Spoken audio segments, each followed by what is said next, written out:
Capítulo 32. A 13 de agosto, acordamos cedo para inaugurar um novo meio de transporte rápido e pouco cansativo. Um mastro feito de 2 bastões emparelhados, uma verga formada por um terceiro, uma vela que não passava de um dos nossos cobertores, constituíam a enxárcia da jangada. Não faltavam cordas. O todo era sólido. Às 6 horas, o professor deu o sinal de embarque. Os víveres, as bagagens, os instrumentos, as armas e uma notável quantidade de água doce recolhida nos rochedos já estavam na embarcação. Hans instalara um leme que lhe permitia dirigir seu aparelho flutuante. Assumiu o comando. Desprendi as amarras que nos retinham à margem. A vela foi orientada e largamos com rapidez. No momento em que deixamos o portinho, meu tio, que insistia em sua nomenclatura geográfica, quis dar-lhe um nome, o meu. — Ah, não! Disse. — Tenho outro a propor. — Qual? — O nome de Grauben. Porto de Grauben. Ficará muito bem no mapa. — Muito bem. Porto Grauben. Eis como a lembrança de minha querida virlandesa foi vinculada à nossa ousada expedição. A brisa soprava de nordeste. Navegávamos de vento em popa com uma extrema rapidez. As camadas muito densas da atmosfera tinham um impulso considerável e agiam sobre a vela como um potente ventilador. Ao final de 1 hora, meu tio pôde estimar nossa velocidade com bastante precisão. — Se continuarmos a navegar nessa velocidade, disse ele, percorreremos pelo menos 30 léguas em 24 horas e não tardaremos a alcançar as margens opostas. Não respondi e fui sentar-me à proa da jangada. A costa setentrional baixava no horizonte. Os 2 braços do litoral abriam-se como para facilitar nossa partida. Um mar imenso estendia-se diante de meus olhos. Imensas nuvens corriam, céleres, pela sua superfície com uma sombra acinzentada, que parecia pesar sobre aquela água morna. Os raios prateados da luz elétrica, refletidos aqui e ali por alguma gotinha, faziam eclodir pontos luminosos na esteira da embarcação. Logo, perdemos a terra de vista. Todos os pontos de referência desapareceram. E não fosse o sulco espumante da jangada, eu acharia que estávamos completamente imóveis. Por volta do meio-dia, algumas imensas vieram ondular a superfície da água. Conheci o poder vegetativo daquelas plantas que se alastram a uma profundidade de mais de 12.000 pés no fundo dos mares. Reproduzem-se sob pressões de 400 atmosferas e formam, muitas vezes, bancos grandes o suficiente para entravar a marcha dos navios. Mas acho que nunca houve algas tão gigantescas quanto as do mar Lindenbrock. Nossa jangada passou ao lado de sargaços de 3 a 4.000 pés de comprimento, serpentes imensas que cresciam a perder de vista. Divertia-me em acompanhar suas fitas infinitas, achando sempre ter alcançado a extremidade. Minha paciência e até minha surpresa foram enganadas por horas inteiras. Que força natural aquelas plantas podiam produzir e que aspecto deveria ter a Terra nos primeiros séculos de sua formação, quando, sob a ação do calor e da umidade, apenas o reino vegetal se desenvolvia em sua superfície. Caiu a noite, e como observara na véspera, o estado luminoso do ar não sofreu qualquer diminuição. Era um fenômeno constante, com cuja permanência podíamos contar. Após o jantar, deitei-me ao pé do mastro e não tardei a adormecer em meio a devaneios indolentes. Imóvel ao leme, Hans deixava a jangada correr, empurrada pelo vento em popa, nem precisava ser dirigida. Assim que partimos do Porto Grauben, o professor Lindenbrock encarregara-me de escrever um diário de bordo, de anotar as menores observações, os fenômenos interessantes, a direção do vento, a velocidade, a rota percorrida, em suma, todos os incidentes da estranha navegação. Vou limitar-me, portanto, a reproduzir aqui essas anotações cotidianas, ditadas, por assim dizer, pelos acontecimentos, para fazer um relato mais preciso de nossa travessia. Sexta-feira, 14 de agosto. Brisa contínua de noroeste. A jangada navega rapidamente em linha reta. A costa fica 30 léguas na direção oposta ao vento. Nada no horizonte. A intensidade da luz não varia. Tempo bom, ou seja, as nuvens estão bastante altas. São pouco densas e banhadas por uma atmosfera branca, como a prata em fusão.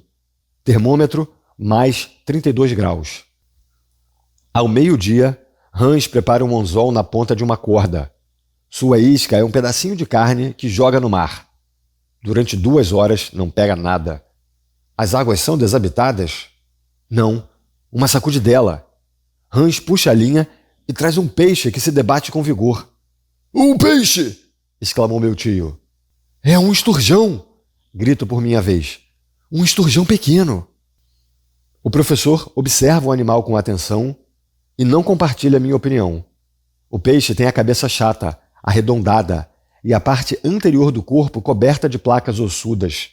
Não tem dentes. As nadadeiras peitorais, bastante desenvolvidas, estão ajustadas em seu corpo desprovido de cauda. O animal pertence realmente à ordem em que os naturalistas classificaram o esturjão, mas este dele difere por características muito essenciais. Meu tio não estava enganado, pois após um rápido exame, diz: o peixe pertence a uma família extinta há séculos, cujos traços fósseis são encontrados apenas em terreno devoniano. Como então conseguimos pegar vivo um dos habitantes dos mares da Era Primária? Eu disse. Pegamos, respondeu o professor, continuando suas observações. Veja que os peixes fósseis não têm qualquer semelhança com as espécies atuais. Ora, agarrar um desses seres vivo é uma verdadeira felicidade para o naturalista. Mas a que família pertence? A ordem dos ganoides, família dos cefalópodes, gênero... Qual? Eu juraria que é o gênero dos pterígios. Mas este tem uma particularidade que, disse, é encontrada nos peixes de águas subterrâneas. Qual? É cego. Cego? Não somente cego, como absolutamente não tem o órgão da visão. Olho, nada mais verdadeiro. Mas talvez se trate de um caso especial. Colocamos nova isca e jogamos a linha. Com certeza este oceano é muito piscoso, pois em 2 horas pegamos uma grande quantidade de pterígios, assim como peixes pertencentes a uma família também extinta, os dipterígios, cujo gênero meu tio, porém, não consegue reconhecer. Nenhum deles tem o órgão da visão. Aquela pescaria inesperada é ótima para completarmos nossas provisões. Desta forma, parece certo. Aquele mar só encerra espécies fósseis, onde os peixes e os répteis são ainda mais perfeitos por ser sua criação mais antiga. Talvez ainda cheguemos a encontrar alguns daqueles sáurios que a ciência soube reconstituir com um pouco de ossos e cartilagens? Tomo a luneta e perscruto o mar. Deserto. Talvez ainda estejamos próximos demais da costa. Olho para cima. Por que alguns daqueles pássaros reconstruídos pelo imortal Cuvier não estariam batendo suas asas nas pesadas camadas atmosféricas? Os peixes constituiriam uma alimentação mais que suficiente para eles. Observo o espaço, mas os ares estão tão vazios quanto as margens. Minha imaginação, contudo, transporta-me para as maravilhosas hipóteses da paleontologia. Sonho acordado. Acredito ver na superfície das águas enormes querzitas, tartarugas antediluvianas parecidas com ilhotas flutuantes. Nas praias sombrias passam os grandes mamíferos dos primeiros dias, o Leptotherium, encontrado nas cavernas do Brasil, o Mericotherium, procedente das regiões glaciais da Sibéria. Mais além, o Pachyderme lophiodon, tápir gigantesco, esconde-se atrás das rochas, pronto para disputar sua presa com o Antiplotherium, animal estranho que tem algo de rinoceronte, do cavalo, do hipopótamo e do camelo, como se o Criador, apressado demais às primeiras horas do mundo, houvesse reunido vários animais num só. O mastodonte gigante faz sua tromba girar e tritura sob suas presas os rochedos das margens, enquanto o Megatherium, escorado por suas patas enormes, escava a terra provocando com seus rugidos o eco dos granitos sonoros. Mais acima, o Protopiteco, primeiro macaco surgido na superfície do globo, escala os picos íngremes. Ainda mais acima, o Pterodáctilo, mão alada, escorrega como um grande morcego no ar comprimido.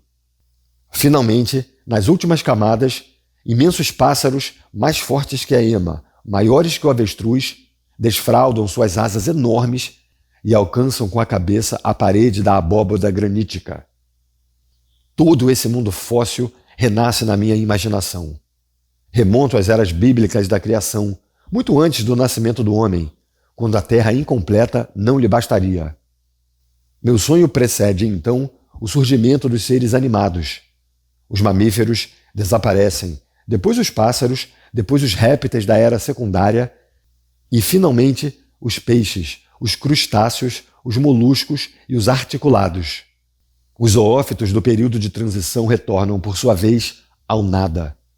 Toda a vida da Terra resume-se em mim, e meu coração é o único a bater no mundo desabitado. Não há mais estações, não há mais climas. O calor próprio do globo aumenta incessantemente e neutraliza o do astro radioso. A vegetação excede-se. Passo como uma sombra entre os fetos arborescentes, pisando com passadas incertas as margens irisadas e os grés sarapintados do solo. Apoio-me no tronco de imensas coníferas. Deito-me à sombra de esfenófilos, asterófilos e licopódios de 100 pés de altura. Os séculos passam-se como dias.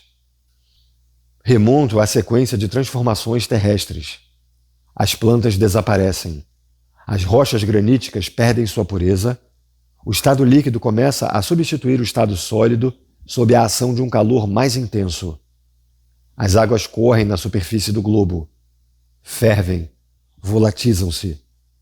Os vapores envolvem a Terra, que pouco a pouco forma apenas uma massa gasosa, vermelho esbranquiçada, do tamanho do Sol e tão brilhante como ele.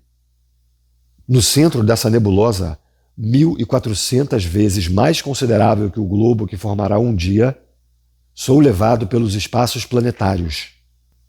Meu corpo sutiliza-se, sublima-se e mistura-se como um átomo imponderável aos vapores imensos que traçam sua órbita inflamada no infinito.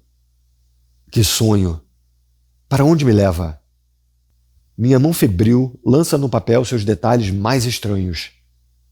Esqueci tudo. O professor, o guia, a jangada. Minha mente foi possuída por uma alucinação. O que há com você? Pergunta meu tio. Meus olhos abertos encaram-no sem enxergá-lo. Cuidado, Axel! Você vai cair no mar! Ao mesmo tempo, sinto que a mão de Hans me agarra com vigor. Não fosse ele, dominado pelo meu sonho, teria me precipitado nas ondas. Será que está ficando louco? Grita o professor. O que houve?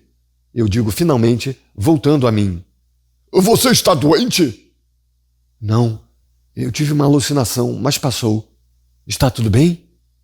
Sim, boa brisa, ótimo mar. Navegamos rapidamente e, se não me engano, não tardaremos a atracar. A essas palavras, ergo-me, consulto o horizonte, mas a linha d'água continua confundindo-se com a linha das nuvens. Se você gostaria de fazer uma doação para colaborar com melhorias técnicas do canal, nossa chave Pix é prmatos, com um T só, @hotmail.com. Obrigado.